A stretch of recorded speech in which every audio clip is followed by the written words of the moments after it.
ప్రియమైన వర్లారా, అపోస్తలుడైనటువంటి పౌలు గారు, పరిశుద్ధ పౌలు గారు రోమీయులకి రాసిన పత్రికలో 10వ అధ్యాయం నందు 11వ వచనంలో ఈ విధంగా తెలియచేస్తున్నాడు. ఏమనగా ఆయన యందు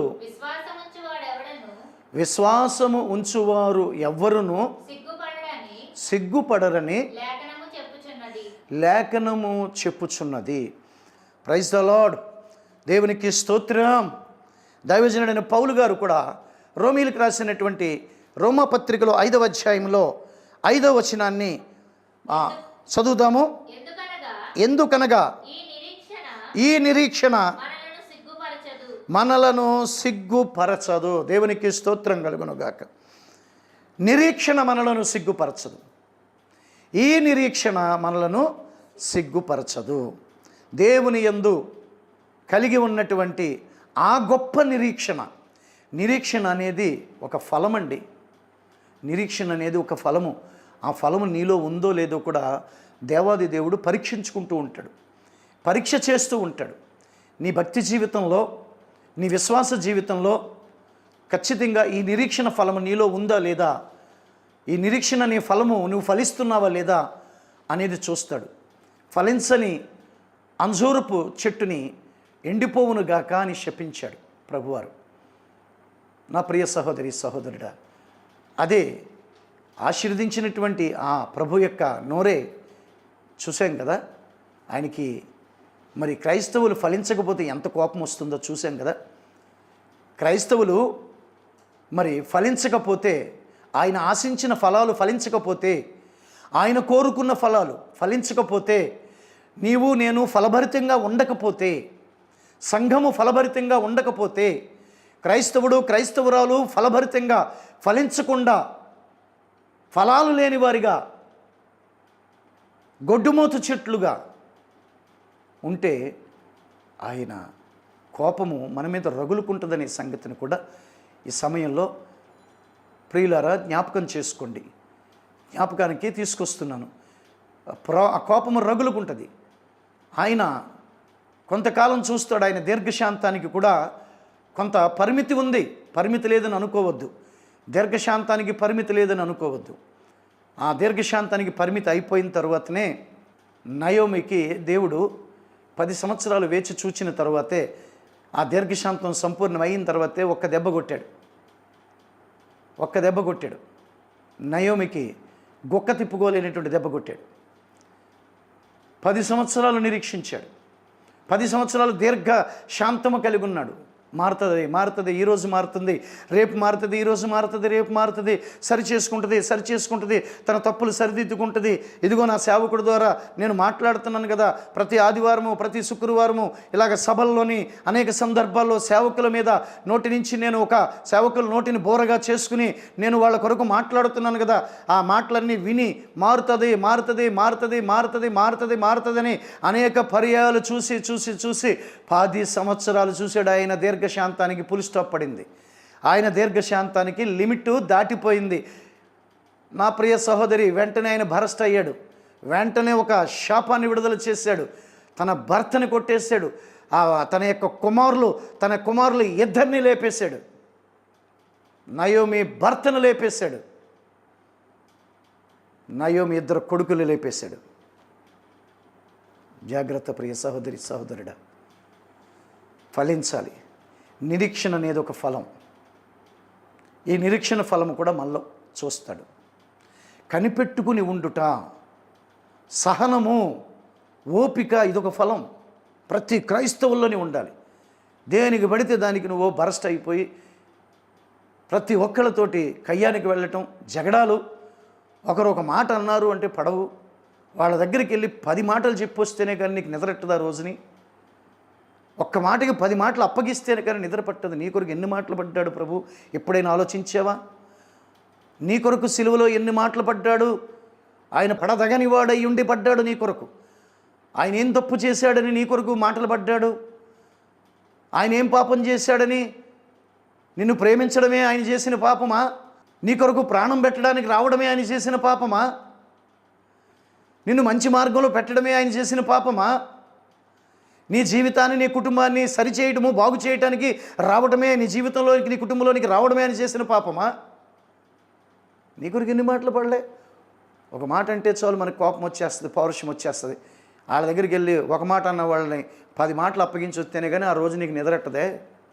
ఇదా క్రైస్తవ జీవితము, ఇదా విశ్వాస జీవితం, ఇదా భక్తి జీవితము, ఇదా దేవుడు కోరుకునేటటువంటి క్రైస్తవ్యము, ఇదా దేవుడు కోరుకుంటున్న భక్తి జీవితము. ప్రియ సహోదరి, సహోదరుడా, ఆలోచించాలి.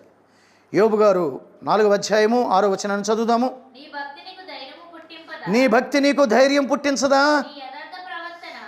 యథార్థ ప్రవర్తనే, మన యథార్థ ప్రవర్తనే మన నిరీక్షణకు ఆధారము. ఆమేనండి, ఆమేన్, హల్లెలూయా, దేవునికి స్తోత్రం. యథార్థ ప్రవర్తన, యథార్థ భక్తి, భక్తిలో యథార్థత ఉండాలి. రాజకీయ భక్తి, గూడుపుటానిలతో కూడిన భక్తి, గుంపులతో కూడిన భక్తి, గ్రూపులుగా కట్టే భక్తి, ఆ భక్తి చెల్లదు. అది చెల్లనిది, సత్తు పైసా లాంటిది, సత్తు డబ్బు లాంటిది, చెల్లదది. నా ప్రియ సహోదరి, సహోదరుడా, చూడండి, యోబు అంటున్నాడు ఏమనో తెలుసా? నిరీక్షణ, మన యథార్థ ప్రవర్తనే మన నిరీక్షణకు ఆధారము. నిరీక్షణకి ఆధారము చూపిస్తున్నాడు. ఎలా నిరీక్షించమంటావు అంటే, నీ యథార్థతే నీకు నిరీక్షణ, ఆధారం అనమాట. నువ్వు నిరీక్షించడానికి ఆధారం అవుద్ది. యథార్థమైన భక్తి చెయ్యి, యథార్థంగా ఉండు, ప్రతి విషయంలోని యథార్థంగా ఉండు. యథార్థంగా ఉండటము అంటే నీకు అర్థమయ్యేటట్లుగా చెప్పాలి అంటే, నీ జీవితము, నీ భక్తి తెరిచిన పుస్తకము వలె ఉండాలి. మూత వేసిన పుస్తకం వలె కాదు, తెరిచిన పుస్తకం వలె ఉండాలి. తేట తెల్లగా ఉండాలి. అంటే అరమరికలు లేని భక్తి, అరమరికలు లేనిటువంటి క్రైస్తవ్యము. పైకి చెప్పేది ఒకటి, లోపల ఉండేది ఒకటి కాదు. అలా చేయకూడదు.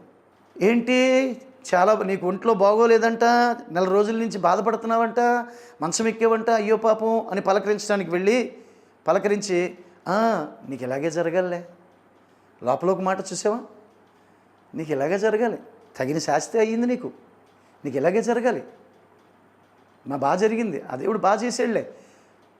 పైకి అమ్మా ఏంటి నీకు ఇలా జరిగిందంట, అయ్యయ్యో నాకు ఇప్పుడే తెలిసింది, నేను లేను, హైదరాబాద్ వెళ్ళాను, నాకు తెలీదు, 4 రోజుల నుంచి మంచం పట్టేవంటగా. చూసారా, అరమరికలు లేని భక్తిని కోరుకుంటున్నాడు. తెరిచిన పుస్తకం వలె ఉండాలి నీ భక్తి. లోపల ఒకటి, పైకి మాట్లాడడం ఒకటి, లోపల నువ్వు మరొకటి స్థిరపరుచుకున్నావు అనుకోండి, దాన్ని కుట్రతో కూడిన భక్తి అంటారు తప్ప యథార్థ భక్తి అనరు. దాన్ని కుళ్ళు కుశుద్ధంతో కూడిన భక్తి అంటారు కానీ యథార్థ భక్తి అనరు. యోబు ఏమని ముద్ర వేయబడ్డాడు? ఊజు దేశమంతటిలోని యథార్థవంతుడని ముద్ర వేయబడలేదా? ఊజు దేశం అంతటిలోని న్యాయవంతుడు, నీతిమంతుడు, భయభక్తులు కలిగిన వాడు, చెడుతనాన్ని విడిచిపెట్టినవాడు, యథార్థవంతుడని మరి సాక్ష్యం పొందలేదా? ఆయన యథార్థతే ఆయన నిరీక్షణకు ఆధారమయ్యింది. ఆయన యథార్థత ఆయన నిరీక్షణకు ఆధారమయ్యింది కాబట్టి అతడు సిగ్గుపడలేదు. తిరిగి కోల్పోయినవన్నీ పొందుకున్నాడు. ఒకటి, ఆయనకి నమ్మకం, విశ్వాసం ఉంది, ప్రభు ఇస్తాడు తిరిగి. ఇచ్చేది ఆయనే, తీసుకునేది ఆయనే, మరలా ఇచ్చేది ఆయనే అని ఒక నమ్మకం ఉన్నాడు. అందుకని సిగ్గుపడలేదు. నా ప్రియ సహోదరి సహోదరుడు, రెండవది, కనిపెట్టుకుని సహనంగా ఓపికగా ఉన్నాడు. కోల్పోయిన వాటి విషయంలో, యోబు గారు కోల్పోయిన వాటి విషయంలో సహనముగా ఓపికగా కనిపెట్టుకుని ఉన్నాడు. అందుకనే సిగ్గుపడినవలేదు దేవుడు అతన్ని. మూడవది చూస్తే ప్రార్థన చేస్తున్నాడు, ప్రార్థన చేసేవాడు. యోబు గారు ప్రార్థన చేసేవాడు, కాలక్షేపం చేసేవాడు కాదు. అక్కడ ఇక్కడ కూర్చుని ఆ యొక్క సొల్లు కబుర్లు చెప్పుకునేవాడు కాదు. నా ప్రియ సహోదరి సహోదరుడా, ఎంత సమయాన్ని నువ్వు వ్యర్థమైన మాటలకి, ఆ పనికిమాలిన మాటలకి, అవసరం లేవు, ఉపయోగపడవవి, దమ్మిడి మేలు కలగదు, వాటికి ఎక్కువ ప్రాధాన్యత ఇచ్చి వారు ఇలాగంట కదా, వీళ్ళు ఇలాగంట, వీళ్ళ ఇంట్లో ఇదంట, వాళ్ళ ఇంట్లో అదంట, వాళ్ళ అబ్బాయి ఎలాగంట, వీళ్ళ అమ్మాయి ఇలాగంట, మొన్న వాళ్ళ ఇంటికి పోలీసులు వచ్చారంట. ఏ కదా మనకి గోల. ప్రార్థన చేసుకో. ఆ సమయాన్ని ఎందుకు ఆ వ్యర్థమైన మాటలు మాట్లాడే బదులు చక్కగా నీ గదిలోకి వెళ్ళి తలుపు వేసుకుని రహస్యమందు తండ్రి నిన్ను చూస్తున్నాడని ఆ భయభక్తులతోటి, విశ్వాసంతో, ఉపవాసంతో, కన్నీటితోటి నీ బాధనంతటిని ఆయనకి వెళ్ళబుచ్చుకుంటూ, ఆయన పాదాల మీద నీ బాధనంతటిని ఆయన పాదాల మీద వేస్తూ ప్రార్థన చేసుకోవచ్చుగా. యోబు గారు ప్రార్థన చేసుకున్నారు. అందుకనే సిగ్గుపడలే, దేవుడు సిగ్గుపడినవలే. ప్రభువే సహాయం చేస్తాడని కూర్చున్నాడు. కానీ ఎవరో కోల్పోయిన వాటిని ఎవరో తీసుకొచ్చిస్తారు. నాకు కోల్పోయిన వాటిని అన్నిటినీ ఎవరో పట్టుకొచ్చిస్తారు. ఇగో వాళ్ళు ఇస్తారు, వీళ్ళు ఇస్తారు. మా వేలు విడిచిన మేనమామ మాకు కోటీశ్వరుడు, ఆయన పట్టుకొచ్చిస్తాడు అని ఎదురు చూడలేదు యోబు గారు దేవుని సహాయం కొరకు ఎదురు చూశాడు. అందుకని సిగ్గుపడలేదు. దేవుడే మరలా తిరిగి సహాయం చేశాడు, రెండంతలుగా ఆశీర్వదించాడు. దేవునికి స్తోత్రం, హల్లెలూయా. యథార్థత, నిరీక్షణ. యోబు యొక్క నిరీక్షణ అద్భుతమైన నిరీక్షణ, ఫలభరితమైన నిరీక్షణ, చక్కగా ఫలితాన్ని పొందుకునే నిరీక్షణ చేశాడు. కనిపెట్టుకుని ఉన్నాడు, విశ్వాసంతో ఉన్నాడు, ప్రార్థనతో ఉన్నాడు, సహనంతో ఉన్నాడు, సహాయకుడు కొరకు ఎదురు చూశాడు, దేవుని సహాయం కొరకు ఎదురు చూశాడు, ప్రార్థన చేశాడు, నిరీక్షణ కలిగి ఉన్నాడు. కనుకనే చూడండి, మనం చూస్తే నా ప్రియ దేవుని బిడ్డలారా, నిరీక్షించిన యాకోబు భార్య లేయా భాగ్యవతిగా పేరుగాంచలేదా బైబిల్లోని? ఆదికాండంలో లేదా 30వ అధ్యాయంలోని? ఆదికాండం 30వ అధ్యాయంలో రాయబడి ఉంది కదా, లేయా అంటుంది, నేను భాగ్యవతిని, నేను స్త్రీలందరిలో కల్లా భాగ్యవతిని. ఎంత నిరీక్షించిందండి. యాకోబు తన భర్త తనతో సంసారం చేయటం లేదు, పెళ్ళయింది కానీ సంసారం చేయటం లేదు. ఇద్దరు భార్య భర్తలు ఇద్దరు ఎడబాటుగానే ఉంటున్నారు. మరి పెళ్ళికి అర్థం అది కాదు కదా, వివాహమునకు అర్థం అది కాదు కదా. తన భర్త తనతో కలిసి ఉండాలి, సంతోషంగా ఉండాలి అని కోరుకుంటుంది కదా ఏ స్త్రీ అయినను, ఏ భార్య అయినను. ప్రార్థన చేసింది, నిరీక్షణ కలిగి ఉంది, సహనం కలిగి ఉంది, ఓపిక కలిగి ఉంది, నమ్మిక, యెహోవా యందు నమ్మిక పెట్టుకుంది. కనుకనే లేయా జీవితము సిగ్గుపడే స్థితిలో దేవుడు నిలబెట్టలేదు, ఘనపరచబడేటట్లు ఘనమైన స్థితిలో దేవుడు నిలబెట్టాడు. లేయా అంటుంది, ఇప్పుడు సాక్ష్యం ఇస్తుంది ఏమని తెలుసా? స్త్రీలందరిలో కల్లా నేను గొప్ప భాగ్యవతిని, నేను. దేవునికి స్తోత్రం కలుగునుగాక. అటువంటి భక్తి చెయ్యాలి మనం. నిన్ను భాగ్యవతిగా చేస్తాడు, నిన్ను భాగ్యవంతుడిగా చేస్తాడు. అందరినీ చెయ్యాలనేది ఆయన ఉద్దేశం. అందరూ అంతటా బాగుండాలని కోరుకునే దేవుడు. దేవునికి స్తోత్రం కలుగునుగాక. నిరీక్షించిన రూతు శాపము ఆశీర్వాదంగా మార్చబడలేదా? యేసయ్య వంశావళిలోనికి చేర్చబడలేదా? నిరీక్షణ కలిగినటువంటి రూతు, ఆ రూతు శాపగ్రస్తమైన దేశంలో పుట్టింది, మోయాబు దేశంలో పుట్టింది. మోయాబీరాలు, శాపగ్రస్తురాలు, పుట్టటమే శాపంలో పుట్టింది. రూతు యొక్క శాపము ఆశీర్వాదంగా ప్రభు అనలేదా ద్వితీయోపదేశ కాండంలోని? నీ శాపమును ఆశీర్వాదంగా మార్చినవాడను అని. శాపమును ఆశీర్వాదంగా మార్చగలిగే శక్తి, స్తోమత, స్థితి, సామర్థ్యము ఉన్నదంటే అది కేవలము ప్రభువైన యేసుకు మాత్రమే ఉంది. ఇక మరెవ్వరికీ లేదు. దేవుడిని పేరు పెట్టుకున్న మరెవ్వరికీ లేదు. యేసుకు మాత్రమే ఉంది. శాపమును ఆశీర్వాదంగా మార్చగలిగేవాడు. శాపగ్రస్త దేశంలో, శాపగ్రస్త వంశములో, శాపగ్రస్త మనుషుల మధ్యన, శాపగ్రస్త కుటుంబంలో పుట్టింది నిరీక్షణ. నిరీక్షణ ఆశీర్వాదంగా మార్చబడింది. దేవునికి స్తోత్రం. రూతు సిగ్గుపడలేదు బిడ్డ. ప్రియ సహోదరి, సహోదరుడా, అంత ప్రయాణం చేసి, అంత ప్రయాసపడి ఆ దేశాన్ని నుంచి, మోయాబు దేశాన్ని నుంచి నా ప్రియ సహోదరి యోధా బెత్లెహేముకి, ఆ ఎఫ్రతా ప్రాంతానికి, యోధా బెత్లెహేం ప్రాంతానికి అక్కడి నుంచి వచ్చింది, ప్రయాసపడి వచ్చింది. రిక్తురాలైనటువంటి వట్టి చేతులతో, ఏమీ పైసా తికాణా లేనటువంటి అత్తగారితోటి కలిసి వచ్చింది, నడుచుకుంటూ వచ్చింది. వచ్చినందుకు సిగ్గుపడిపోయిందా తన జీవితం? సిగ్గుపడే స్థితిలో పెట్టాడా దేవుడు? ఘనమైన స్థితిలో పెట్టాడా?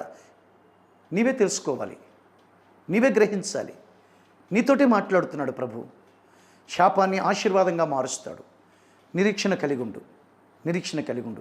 ఏ శాపము నీ కుటుంబం మీద ఏలుబడి చేస్తుందో నా ప్రభు నిశ్చయముగా దాన్ని ఆశీర్వాదకరముగా మార్చునుగాక. ఆమేన్. దేవునికి స్తోత్రం. అటువంటి రూతు ఆశీర్వాదకరంగా మార్చబడటమే కాదు, అటువంటి రూతు యేసయ్య వంశావళిలోనికి చేర్చబడింది. యేసయ్య వంశావళి ఏంటని ఆరా తీస్తే అందులో రూతు పాత్ర కూడా ఉంది. రూతు కూడా ఒక భాగస్వామి. రూతు కూడా ఒక తల్లి అయ్యింది. యేసుక్రీస్తుకి ఒక తల్లి, ఒక తల్లి స్థానము, యేసుక్రీస్తుకి ఒక తల్లి స్థానములో రూతు ఉంది. నిన్ను అలా చేయాలని నా ప్రభు కోరుకుంటున్నాడు. యేసయ్య వంశావళిలోనికి నీవు ఎక్కాలి, నీ కుటుంబం ఎక్కాలి. యేసయ్య వారసత్వము, వారసులుగా మార్చబడాలి. యేసయ్యకు వారసులుగా నీవు, నీ కుటుంబము, నీ భర్త, నీ పిల్లలు అందరూ కూడా మార్చబడాలి. ఆమేన్. దేవునికి స్తోత్రం. హల్లెలూయా. దేవుని పరిశుద్ధమైన నామమునకు మహిమ కలుగును గాక. మరొక మాటను కూడా గమనించి మనము ముగించుకుందాము. దైవజనుడైన పౌలు గారు తిమోతికి అనేక విషయాలు చెబుతూ రాసినటువంటి 2వ పత్రిక 1వ అధ్యాయము 12వ వచనాన్ని చదువుదాం. ఆ హేతువు చేత ఈ శ్రమలను అనుభవించుచున్నాను కానీ నేను నమ్మిన వానిని ఎరుగుదును కనుక సిగ్గుపడను. ఆమేన్. హల్లెలూయా. నీవు నమ్మిన యేసుని నువ్వు ఎరుగుదువా? నేరుగా ప్రశ్న, దేవుని దాసుడుగా ఒక ప్రశ్న నీకు. నీవు నమ్మిన దేవుడైన యేసును గురించి నీవు ఎరుగుదువా? ఆయన ప్రేమ ఎరుగుదువా? ఆయన శక్తి ఎరుగుదువా? ఆయన మహిమ ఎరుగుదువా? ఆయన ప్రభావం ఎరుగుదువా? ఆయన స్తోమత, ఆయన స్థితి, ఆయన పరిశుద్ధత ఎరుగుదువా? దేవునికి స్తోత్రం కలుగును గాక. ఇవన్నీ మాకు ఎందుకండి? మా పాటర్ గారు ఇవన్నీ చెప్పలేదండి. మా పాదిరి గారు, మా పాటర్ గారు ఏం చెప్పలేదండి. ఎంత పట్టుకొచ్చి ఇచ్చేయమ్మని పాపాలన్నీ కొట్టేస్తాడు దేవుడు అన్నాడండి. అందుకని మాకున్నదంతా దోశ అక్కడ పెడుతున్నామండే. మా పాటర్ గారండే, మా పాదిరి గారండే, ఆయన ఏది చెప్తే అదే మాకు వేదవాక్కండే. నీవు నమ్మిన యేసుని గురించి నువ్వు ఎరిగితే నువ్వు సిగ్గుపడవు. దేవునికి స్తోత్రం కలుగునుగాక. దేవుని పరిశుద్ధ నామానికి మహిమ కలుగునుగాక. నీవు నమ్మిన యేసుని గురించి పూర్తి అవగాహన నీకు లేదు కాబట్టి, పూర్తిగా నువ్వు ఎరగకపోయావు గనకే, నామకార్థంగానే నువ్వు ఉన్నావు గనక, పరిపూర్ణంగా ఆయన గురించి నువ్వు ఇంకా ఎరగలేదు, సంపూర్ణంగా ఎరగలేదు. అరకొరగా నువ్వు తెలుసుకున్నావు, సగం సగం తెలుసుకున్నావు. దేవునికి స్తోత్రం కలుగునుగాక. Praise the Lord. హల్లెలూయా. ఇర్మియా 9వ అధ్యాయము 23, 24 వచనాలు చదువుదాము. యెహోవా ఇలాగు సెలవిచ్చుచున్నాడు, జ్ఞాని తన జ్ఞానమును బట్టి, సూర్యుడు తన శౌర్యమును బట్టి అతిశయింపకూడదు.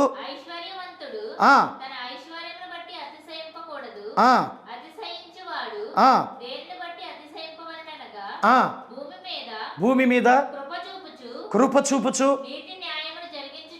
నీతిని న్యాయమును జరిగించుచున్న గ్రహించి నన్ను పరిశీలనగా తెలుసుకున్నట బట్టియే అతిశయింపవలెను.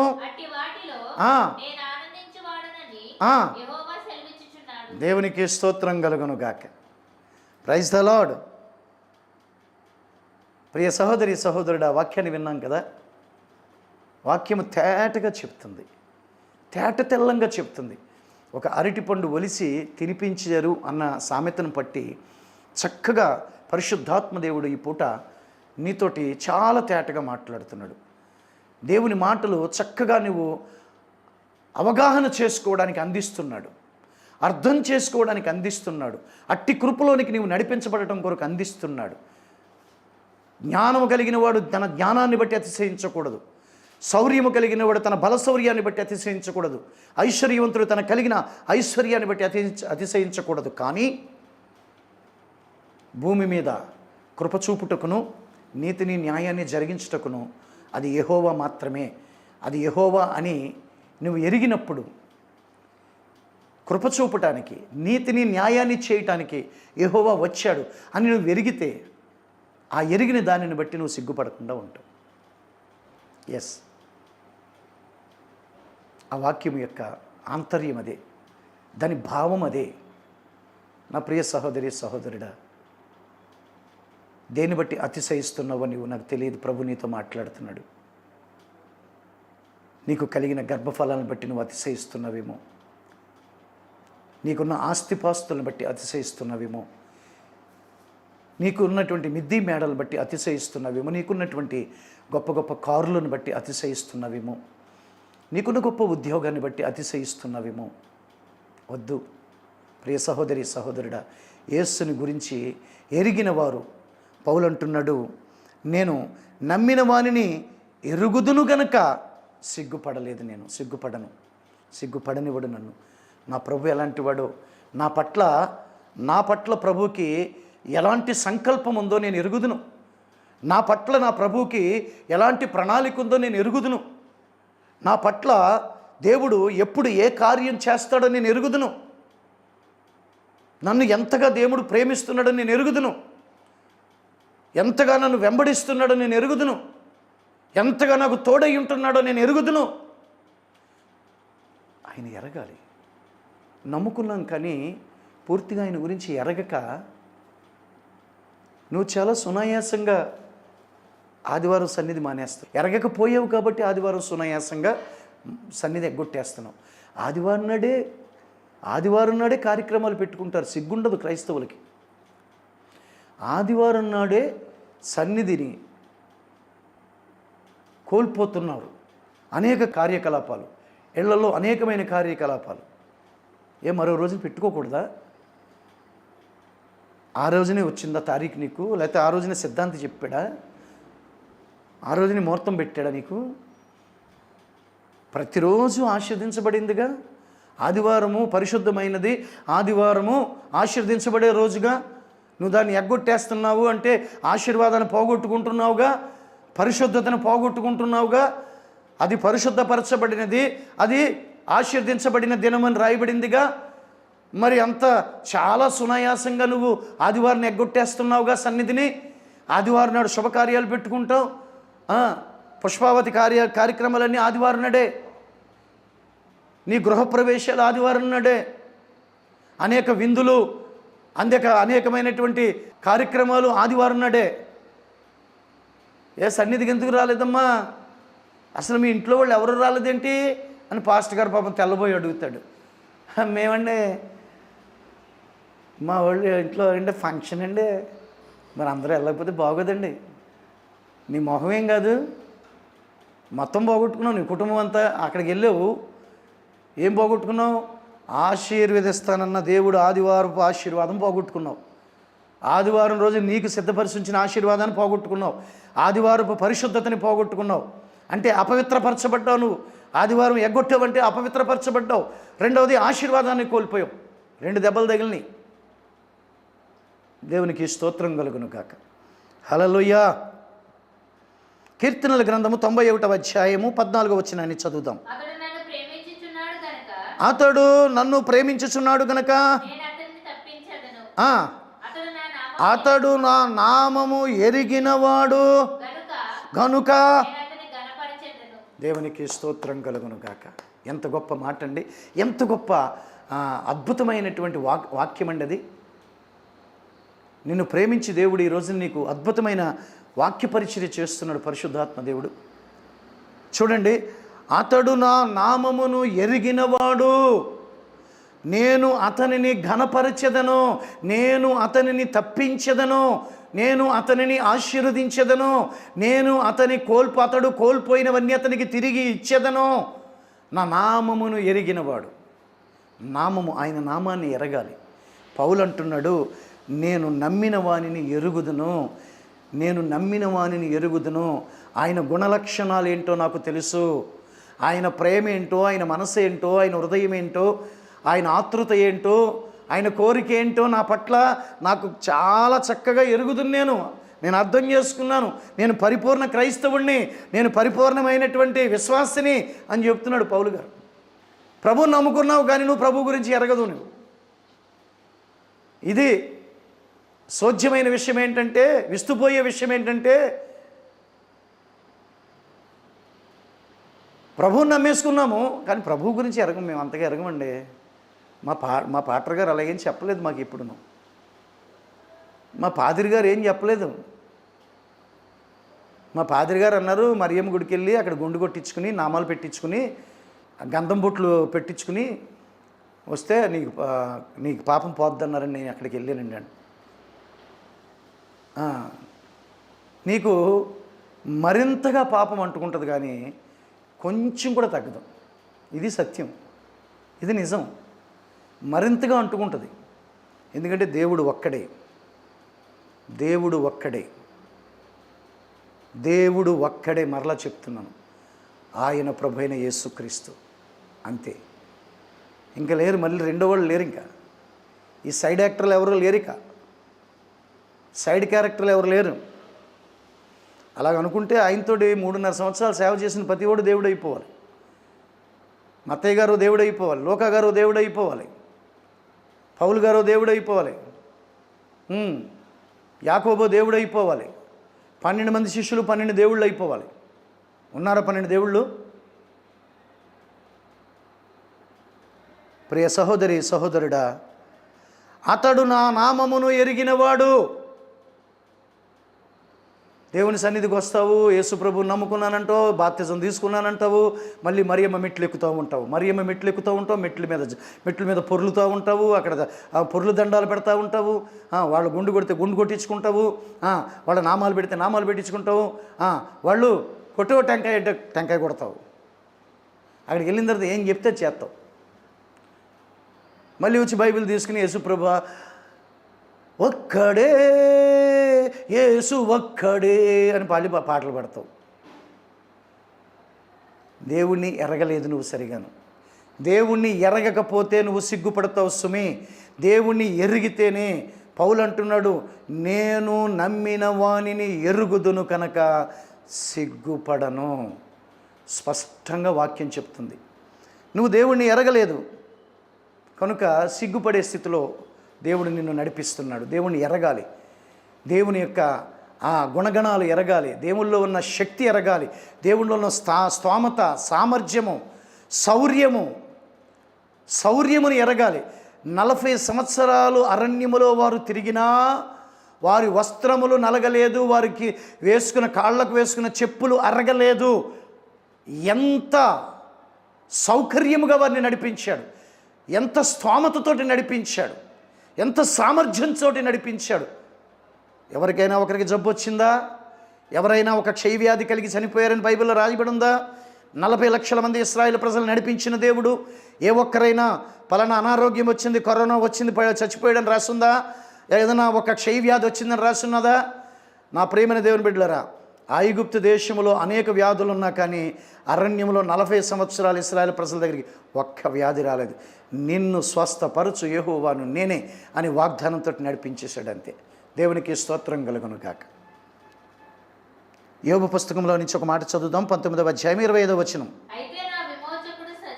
నా విమోచకుడు సజీవుడని, ఆయన భూమి మీద నిలుచుననియు నేను ఎరుగుదును. యోబు గారు తను నమ్ముకున్న దేవుడి గురించి బాగా ఎరుగున్నాడు. అదే సంగతి రాశాడు. యోబు గారు దేవుని గురించి బాగా ఎరిగాడు.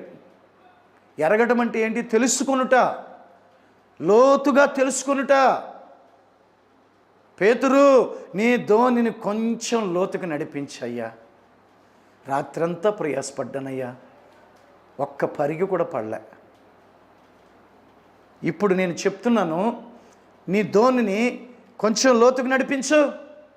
కొంచెం లోతుకు వెళ్ళాలి, వాక్యపు లోతులోనికి వెళ్ళాలి. నా ప్రియ దేవుని బిడ్డలారా, ఆమెను అనటం కోసం ఎదురు చూడటం, తర్వాత ఇక కానుక పాట ఒకటి పాడతారుగా, అది పాడాలి కదా, అది కంపల్సరీ పాడాలి, అది కంపల్సరీ పాడాలి. ఆ వారం తేలాలి, ఒక పెద్ద లెక్క తేలాలి. అవన్నీ ఏలంపాట పెట్టాలి. నువ్వు తెచ్చిన కోడిగుడ్డు ఏలంపాట పెట్టాలి, నువ్వు తెచ్చిన ములక్కాడ ఏలంపాట పెట్టాలి, వాటికి అన్నీ సొమ్ములు వసూలు చేసుకోవాలి. నా విమోచకుడు సజీవుడని నేను ఎరుగుదును. యోబు గారు క్రీస్తు గురించి బాగా లోతుగా ఎరిగాడు, బాగా లోతుగా తెలుసుకున్నాడు కాబట్టి ఆయన మరలా తిరిగి చక్కగా అన్నీ పొందుకోగలిగాడు. నువ్వు కోల్పోయి ఎన్ని సంవత్సరాలు అవుతుంది? అనేకమైన నష్టాలు నీకు వచ్చి ఎంతకాలం అయింది? ఎన్ని సంవత్సరాలు అయిపోయింది? ప్రార్థన చేస్తానే ఉన్నావుగా, ప్రతిఫలం ఎందుకు రావట్లేదు? నీ దేవుడి గురించి నువ్వు బాగా ఎరుగున్నావా? నమ్ముకున్నామండి, ఆ రోజు మా పాటర్ గారు బాప్తిజం తీసుకోండి అన్నారు, తీసుకున్నాం, అంతే, మాకు తెలియదు, మిగతా ఏం తెలదండి. మా పాదిరి గారు, మా పాటర్ గారు ములిగేయమన్నారు, ములిగేసాం, ముంచేశారు మమ్మల్ని, ఇంకంతే, ఈ తర్వాత మాకు తెలదండి. అలా నువ్వు ఎంతకాలం ఉన్నా, మరలా చెప్తున్నాను అదే మాటని, 38 సంవత్సరాల పాటు ఉన్నా అంతే. వాడికి కలిగిన స్థితి.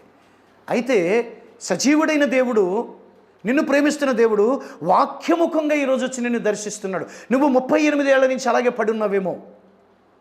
ఆ 30 ఏళ్ల దగ్గర పడున్న వాడి దగ్గరికి యేసుక్రీస్తు ఆ రోజున శరీరధారుడిగా వెళ్ళినట్లుగా 35 ఏళ్ల నుంచి నువ్వు సమస్యల మధ్యన పడున్నావేమో. 35 ఏళ్ల నుంచి నామకార్థ భక్తి దగ్గర పడున్నావేమో. 35 ఏళ్ల నుంచి క్రీస్తుని ఎరగని స్థితిలో ఉన్నావేమో. 35 ఏళ్ల నుంచి ప్రార్థన ఎరగని స్థితిలో ఉన్నావేమో. 35 ఏళ్ల నుంచి భక్తి ఎరగని స్థితిలో ఉన్నావేమో. ఇంకా దేవుడేదో చేస్తాడు అంటూ వాక్యం ఎరగని స్థితిలో ఉన్నావేమో. ఈరోజు నీ సజీవుడైన దేవుడు ఆత్మస్వరూపుడుగా నీ దగ్గరికి వచ్చి నీతో మాట్లాడుతున్న సంగతి ఏమిటయ్యా అంటే, ప్రియ సహోదరి, 38 ఏళ్ళు పూర్తి అయిపోయిందేమో, ఇదిగో నేను వచ్చి నీ జీవితంలోని తట్టి నిన్ను లేపాలనుకుంటున్నాను.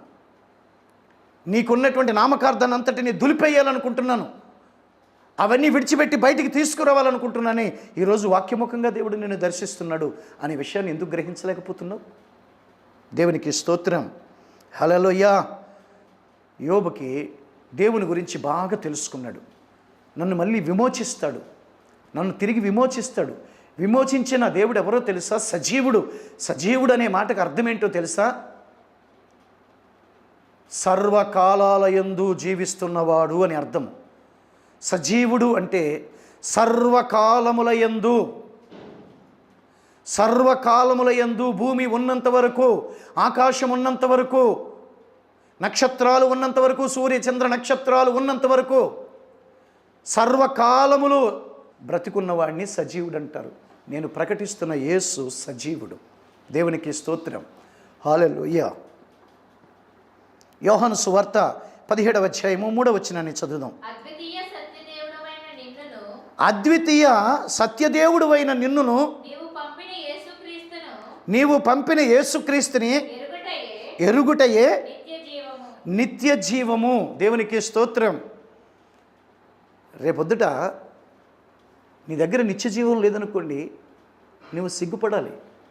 క్రీస్తు సింహాసనం ఎదుట సిగ్గుపడాలి. అలాంటి సిగ్గుపడకుండా అద్వితీయ దేవుడెవరు? ఇంకో మాట ఏంటమ్మా? అద్వితీయ నిన్నును, అది అద్వితీయ సత్యదేవుడు అయినటువంటి పరలోకపు తండ్రి, నీవు పంపిన యేసుని, నీవు పంపిన యేసుని ఎరుగుటయే నిత్య జీవము. ఎంత గొప్ప మాట అండి, ఎంత మంచి అద్భుతమైన మాట. నిత్య జీవానికి ఎంత చక్కటి అర్థాన్ని వాక్యం చెబుతుందో చూడండి. నిత్య జీవము కావాలా? అద్వితీయుడైన సత్యదేవుడు అంటే ఆ పరమందు తండ్రి, పరమందు ఉన్నటువంటి తండ్రిని, ఆయన పంపినటువంటి యేసుని ఎరగటమే, తెలుసుకున్నటయే, ఎరుగుటయే. ఎరగటం అంటే తెలుసండి పరలోకంలో తండ్రి ఉంటాడంటే తెలుసండి అనే తెలుసుకోవడం కాదు, పరిచయం చేసుకోవడం కాదు. హానోకు దేవునితో నడిచెను అంటే దేవుణ్ణి బాగా ఎరుగుతున్నాడు. ప్రతిరోజు దేవుని గురించి తెలుసుకుంటున్నాడు. ప్రతిరోజు దేవునితో నడుస్తూ అంటే ప్రతిరోజు దేవుని గురించి తెలుసుకుంటున్నాడు. ప్రతిరోజు దేవుని గురించి నేర్చుకుంటున్నాడు. ప్రతిరోజు దేవుని గురించి ఎరగని కొత్త సంగతులు, ఎరగిన సంగతులన్నీ ఎరుగుతూ ఉన్నాడు, తెలుసుకుంటూ ఉన్నాడు అని అర్థం. అంటే నీవు నిశ్చయముగా కొంత సమయము ప్రత్యేకించి నీవు దేవునికి ఇస్తేనే అది జరుగుద్ది. ఏదో హడావుడిగా ప్రైమ్ మినిస్టర్కి ఉన్నంత బిజీగా, చీఫ్ మినిస్టర్కి ఉన్నంత బిజీగా, హోమ్ మినిస్టర్ గారికి ఉన్నంత బిజీగా హడావుడిగా అలా వచ్చి ఒక నిమిషం అలా కనపడి అలా 2 మాటలు వినేసి ఇవ్వాల్సిన కానుక అందులో చిల్లర మార్చేసి వేసేసి ఓ దండం పెట్టేసి వెళ్ళిపోతున్నావు. ఇది భక్తి అనుకుంటున్నావు నువ్వు, ఇది భక్తి అనుకుంటున్నావు. ఉద్యోగస్తులైతే మరీ విడ్డూరం. ఉద్యోగస్తులారా, భక్తి చేస్తున్న ఉద్యోగస్తులారా, ఆదివారము చాలా బిజీ షెడ్యూల్ పెట్టుకుంటారు మీరు. మీకు ఒక డ్యూటీ రోస్టర్ ఉంటుంది. 1 గంట మాత్రమే చర్చికి వెళ్ళాలి. ఆ గంట మాత్రమే చర్చి నడిపేది ఎక్కడుందో చూసుకుంటారు మీరు. గంట మాత్రమే చర్చి నడపాలి. మిగిలిన దినమంతయు కూడా మనం ఎంజాయ్ చేయాలి. ఒక దినము దేవుని ఆవరణ యందు గడుపుట, ఒక దినము దేవుని సన్నిధానములో గడుపుట 1000 దినముల కన్నా శ్రేష్టముని మీరు త్రొక్కేసుకుంటున్నారు. మీ కాళ్ళ కిందేసి త్రొక్కేసుకుంటున్నారు. 1000 దినములంత శ్రేష్టమును కాళ్ళ కిందేసి త్రొక్కేసుకుంటున్నారు. ఉద్యోగం చేస్తున్నారు, చాలా వివేకవంతులే, కానీ మీకు టైట్ షెడ్యూల్. మార్నింగు 8 o'clock నుంచి 9 o'clockకి చర్చ్ అయిపోవాలి. తర్వాత మనం ఫ్రీ బర్డ్స్, 9 నుంచి ఫ్రీ బర్డ్స్, 9 నుంచి బిజీ షెడ్యూల్. పలానా చోట పలానాది ఉంది, అక్కడ పిల్లలతో అందరితోటి కుటుంబంతో వెళ్ళిపోవాలి. ఆ రోజంతా అక్కడ ఎంజాయ్ చేయాలి. ఆ రోజంతా అక్కడ జల్సస్ చేయాలి. ఆ రోజంతా ఎంజాయ్ చేయాలి. ఆ రోజంతా చాలా అనుభవించాలి. చాలా వెరీ ఇంపార్టెంట్.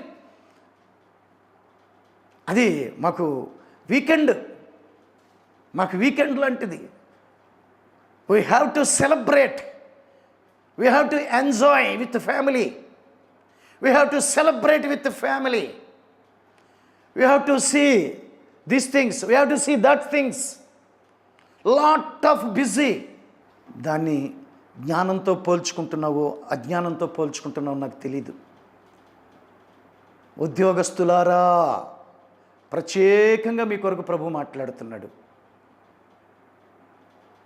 నామకార్థ భక్తి, పేరుకి భక్తి, ఏదో 1 గంట సన్నిధిలో ఉండాలి అంతే. గంట మించితే సేవకుడిని తిడతారు. గంట మించితే ఖచ్చితంగా మరలా చర్చికి రావడం మానేస్తారు. ఇది మనం చేసే భక్తి. తెలుసుకోండి, ఇదేనా నీవు దేవుని ఎరుగుట? అద్వితీయుడైన సత్యదేవుడు, అద్వితీయుడైన సత్యనాథుడిని, పరలోకమందున తండ్రిని, ఆయన పంపిన కుమారుడైన యేసుక్రీస్తుని ఎరుగుటయే కదా నిత్య జీవము. ఎరుగుటయే కదా నిత్య జీవము. నువ్వు అనుకుంటున్నావేమో ఆ గంట ప్రార్థన, ఆ గంట భక్తిలో నిత్య జీవం వస్తుందని మోసపోతున్నావు. దైవజనుడుగా దేవునిని ఎరిగిన వానిగా చెప్పగలను, మోసపోతున్నావు, మోక్షము కోల్పోతున్నావు. ఇహమందు నీ ఇష్టారాజ్యమే కదా, ఇహమందు నీ ఇష్టారాజ్యమే, పరమందు నీ ఇష్టారాజ్యం చెల్లదు. ఇహమందు నీ ఇష్టారాజ్యమే, గంటే ఉండాలి అంతే. గంట చెప్పే సంఘమే కావాలి, గంట చెప్పే మందిరమే కావాలి, గంట చెప్పే సహవాసమే కావాలి. ఒక గంటే, దట్స్ ఆల్. 8కి వస్తాం, 9కి వెళ్ళిపోవాలి, 9కి ఆమెను అనాలి అంతే. కాన్కేసి బయటకు వచ్చేయాలి. మాకు దేవుడిచ్చిన వెహికల్స్లో మేము రయ్యమంటూ వెళ్ళిపోవాలి. చాలా వేగంగా వెళ్ళిపోవాలి, చాలా పనులు, చాలా బిజీ. పలానా టైం టు పలానా టైం, పలానా చోట ఎంజాయ్ చేయాలి, పలానా టైం టు పలానా టైం ఎంజాయ్ చేయాలి. రాత్రి ఆఖరికి మేము 8:30కి 9ంటికి ఒక రెస్టారెంట్లో అందరం కలిసి బాగా కడుపు నిండా కావలసినటువంటి అన్ని రకాల అంత మంచి మెనూ ఉన్నటువంటి హోటల్కి వెళ్ళి, రెస్టారెంట్కి వెళ్ళి తిని చక్కగా బ్రేవ్ అని సంతోషపడి సంతృప్తిపడి ఇంటికి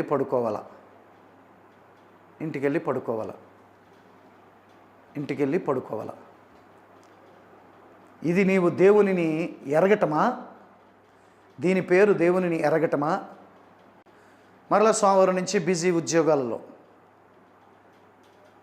శనివారం వరకు కష్టపడతావు, ఆదివారం 1 గంట ఉంటావు. ఒక దినాన్ని 1 గంటలోకి తీసుకొచ్చావు, రానున్న దినాలు ఎన్ని నిమిషాల్లోకి తీసుకొస్తావో. ఒక దినమును గడుపుటని 1 గంటలోకి తెచ్చావు నువ్వు. అది నీ సామర్థ్యము, నీ ఇష్టారాజ్యము చెల్లుబాటు అవుతుంది. నా ప్రియ సహోదరి సహోదరుడా, ప్రతిది లిఖించబడుతుంది. దేవుడు తన దూతల చేత లెక్కింప చేయమని ఆయన ఒక పని అప్పగించాడు కొంతమంది దేవదూతలకి. లిఖిస్తూ ఉంటారు వాళ్ళు. నీ పరిస్థితి ఏంటి? నువ్వెంత సమయం దేవుని సన్నిధిలో గడుపుతున్నావు? దేవునిని ఎరగటం కొరకు ఎంత సమయం ఇస్తున్నావు? దేవునికి మోకాళ్ళేసి ప్రార్థన చేయడానికి ఎంత సమయం ఇస్తున్నావు చూస్తున్నాడు. ఎరుగుటంటే అది కాదు ప్రియ సహోదరి సహోదరుడా. ఎంజాయ్ చేయటానికి ఆదివారం ఎంజాయ్ చేసే దినము కాదు. ఆదివారము విశ్రాంతి దినము, ఆదివారము దేవుని సన్నిధానంలో గడిపే దినము, ఆదివారము దేవుని హత్తుకుని ఉండే దినము, ఆదివారము దేవునితో సహవాసం చేసే దినము, ఆదివారము దేవునితో స్నేహం చేసే దినము. మన స్నేహాలు పేరుకి ఆదివారం 1 గంట మాత్రము దేవుని సన్నిధి, తర్వాత ఉరకలు పరుగులు, ఇక సహవాసం అంతా వేరే వాళ్ళతో, వేరే వాటితో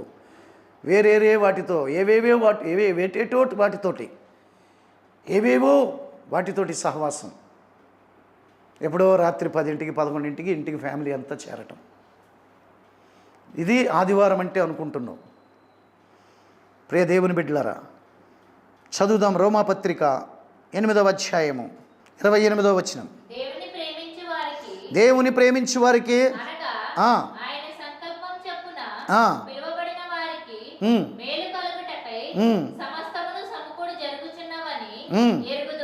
ఎరుగుదుము. దైవజనుడైన పౌలు అంటున్నాడు, ఎరగటం గురించి చెప్తున్నాడు. దైవజనుడైన పౌలు ముందుగానే నేను నమ్మిన వానిని ఎరుగుదును గనక సిగ్గుపడను. ప్రియ సహోదరి సహోదరుడా, ఎన్ని పరిస్థితుల్లో, ఎన్ని స్థితిగతుల్లో, ఎన్ని సమయాలలో నీవు సిగ్గుపడిపోయావు. నీ కుటుంబం అంతా సిగ్గుపడిపోయింది, తలదించుకోవాల్సి వచ్చింది, అపఖ్యాతి వచ్చింది, అవమానాలు నిందలు వచ్చినాయి. జ్ఞాపకం తెచ్చుకో. నా ప్రభు అంటున్నాడు, నేను నమ్ముకున్న నా దేవుణ్ణి నేను ఎరుగుదును అంటున్నాడు పౌలు. పౌలు ఎరిగినట్లుగా, దైవజనుడని పౌలు ఎరిగినట్లుగా మనము కూడా ఎరుగుటయే జ్ఞానము. దాని పేరే జ్ఞానము, దాని పేరే వివేకము, దాని పేరే జ్ఞానము. అది కలిగి ఉన్నావో లేదో నిన్ను నువ్వే పరీక్షించుకో, ఆత్మపరిశీలన చేసుకో. నీ మనస్సాక్షితోటి నీవు మాట్లాడు, నీ ఆత్మపరిశీలన చేసుకో. ప్రియ సహోదరి సహోదరుడా, దేవుణ్ణి ఎరుగున్నాము అంటే ఏదో సన్నిధికి వెళుతున్నాము, వస్తున్నాము, బైబిల్ చేతపుచ్చుకున్నాము, కాస్త 10 నిమిషాలు వాక్యం వింటున్నాము, ఏదో వచ్చిరాని ప్రార్థన 10 నిమిషాలు చేసుకుంటున్నాము, ఇదే దేవుణ్ణి ఎరగటము అని అనుకుంటే దాని పేరు దేవుణ్ణి ఎరగటం కాదు. దైవజనుడైన పౌలు సిగ్గుపడకుండా దేవుని ఎరిగి ఉన్నట్లుగా నీవు దేవుని ఎరిగి ఉంటేనే నీ జీవితంలో నీ కుటుంబంలో ఎన్నడూ సిగ్గుపడని స్థితి వస్తుంది. స్తోత్రం కలుగును కాక. హల్లెలూయా. నా ప్రియమైనటువంటి దేవుని బిడ్డలారా, ఆయన్ని ప్రేమించు వారికి సమస్తము సమకూర్చి జరుగుతున్నాయని ఎరుగుదము కదా. ఆయన్ని ప్రేమించే వారికి సమస్తము సమకూర్చబడి జరుగుతున్నాయి. ఆయన్ని ప్రేమించు, ఆయన ఆజ్ఞలను ప్రేమించు, ఆయన సన్నిధిని ప్రేమించు, ఆయన వాక్యాన్ని ప్రేమించు, ఆయన్ని ప్రేమించు. ఆయన్ని ప్రేమించు వారికి సమస్తము సమకూర్చి జరుగుచున్నవి కదా. ఆయన ఆజ్ఞను ప్రేమిస్తే ఆయన ప్రేమించినట్టు అని అపోస్తలుడైన యోహాను పత్రికలో రాశాడు కదా. ఆయన ప్రేమించువారు అంటే ఆయన ఆజ్ఞను పాటిస్తున్న వారని అర్థమంట. ఆయన ఆజ్ఞను పాటించడం, ప్రేమించడము అంటే మేము ప్రేమిస్తున్నామండి, మేము ప్రేమిస్తున్నాం, అయ్యో యేసయ్య అంటే మాకెంతో ప్రేమ అండి, మాకెంతో ప్రేమ మాకెంతో ప్రేమని పెదవుల ప్రేమ, ప్రకటనల ప్రేమ, పెదవుల ప్రేమ మనము చూస్తూనే ఉన్నాం. ప్రేమించాలి, అంతరంగంలో నుంచి ప్రేమించాలి, హృదయంలో ముద్ర వేయబడాలి, అంతరంగంలో నుంచి ప్రేమించాలి. ప్రేమ అంటే అది ప్రేమ. దేవునికి స్తోత్రం కలుగును గాక. ఆమేన్. హల్లెలూయా. ప్రేమ. నన్ను ప్రేమిస్తున్న వారిని నేను ప్రేమిస్తున్నాను అన్నాడు. ఆయన్ని ప్రేమిస్తే సమస్తము సమకూర్చి జరుగుతుంది కదా అని ఎరుగుదుము కదా అని చెప్తున్నాడు. ప్రియ సహోదరి సహోదరుడా, సుచరిత్ర కలిగినటువంటి యేసుని మనము ఎరుగుదుము కదా. ఆమేన్. దేవునికి స్తోత్రం. సుచరిత్ర కలిగిన దైవములో కల్లా సుచరిత్ర కలిగిన దైవము, సుచరిత్ర కలిగిన దేవుడు అని ఎరుగుదుము కదా. ఒక మచ్చ కానీ, ఒక పేరు పెట్టడం కానీ, ఒక వంక కానీ, లేకపోతే ఒక విమర్శకు కానీ, లేకపోతే ఒక తప్పు ఉందని కానీ ఎవ్వరూ నిరూపించలేకపోయారు కదా. అంత సుచరిత్ర కలిగిన దేవుడు, సుచరిత్ర కలిగిన దేవుడు అని మనం ఎరగాలి. ఆ సుచరిత్ర ఏంటో ఎరగాలి. స్తోత్రం కలుగును గాక. ఆయన జన్మను మనము ఎరుగుదము కదా. ఆయన జన్మను మనం ఎరుగుదము. పరిశుద్ధాత్మ ద్వారా క్రీస్తు దేవుడు ఈ లోకానికి రావటం గురించి ఆయన జన్మను మనం ఎరుగుదము కదా. ఆయన కారణజన్ముడని, వేదపురుషుడని, వేదములలో ఆయన జన్మ గురించి వేదాలు ఘోషిస్తూ ఉన్నాయని ఎరుగుదుము కదా. అనేకమైనటువంటి శాస్త్రములు ఆయన గురించి చెబుతున్నాయని ఎరుగుదాం కదా. నా ప్రియమైనటువంటి దేవుని బిడ్డలారా, ఆయన జన్మను మనం ఎరుగుదము. కారణ జన్ముడు ఎందుకు జన్మించాడో తెలుసు. నీ యొక్క నా యొక్క పాపమునంతటిని పరిహరించడానికి, ఆయన మీద వేసుకోవడానికి, మనల్ని ఫ్రీ చేయడానికి, మన బరువులన్నీ ఆయన మోసాడు, మన బాధ్యతలన్నీ ఆయన మోసాడు. మనల్ని ఫ్రీ చేయడానికి, టెన్షన్ లేని వారిగా, ఒత్తిడి లేని వారిగా ఫ్రీ చేయడానికి ఆయన జన్మ గురించి మనకు తెలుసు. ఆయన జన్మించిన తర్వాతే కదండి ప్రపంచంలో ఉన్నటువంటి కోట్లాది మంది ప్రజలు ఊపిరి పీల్చుకున్నారు. ఆయన జన్మించిన తర్వాతే కదా కోట్లాది మంది ప్రజలకు ఒక ధైర్యం వచ్చింది. మరణ ఛాయ నుంచి విడుదల కలుగుద్దని, పాపక్రియల నుంచి, పాపదోషాల నుంచి, పాపశాప దోషాల నుంచి, చీకటి నుంచి, మరణకరమైనటువంటి పరిస్థితుల నుంచి, అపవాది యొక్క కబంధ హస్తాల నుంచి విడుదల కలుగుద్దని అందరికీ ధైర్యం కలిగింది కదా ఆయన జన్మతోటి. ఆయన జన్మను గురించి బాగా ఎరుగుదము కదా. ఆయన జన్మకు కారణము ఎరుగుదము. ఆయన బాల్య యవ్వన జీవిత పరిశుద్ధతని ఎరుగుదాం మనం. ఆయన బాల్యం యొక్క పరిశుద్ధత, యవ్వన పరిశుద్ధత, నడివయసు పరిశుద్ధత అన్నీ ఎరుగుదాం మనం.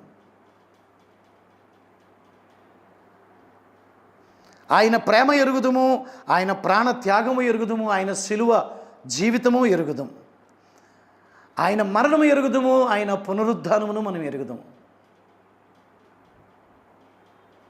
ఆయన గురించి లోతుగా ఎరగాలి,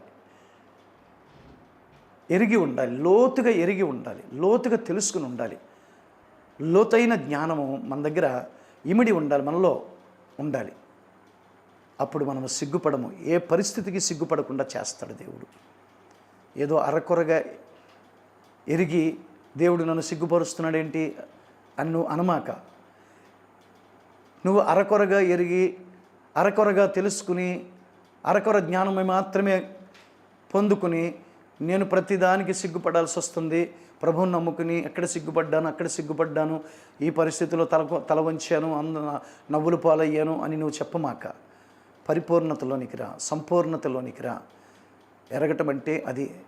నా ప్రియ సహోదరి సహోదరుడా, నిశ్చయముగా ఈ 6 అనుభవాల ద్వారా 6 అనుభవాలు మనం తెలుసుకోగలిగాము.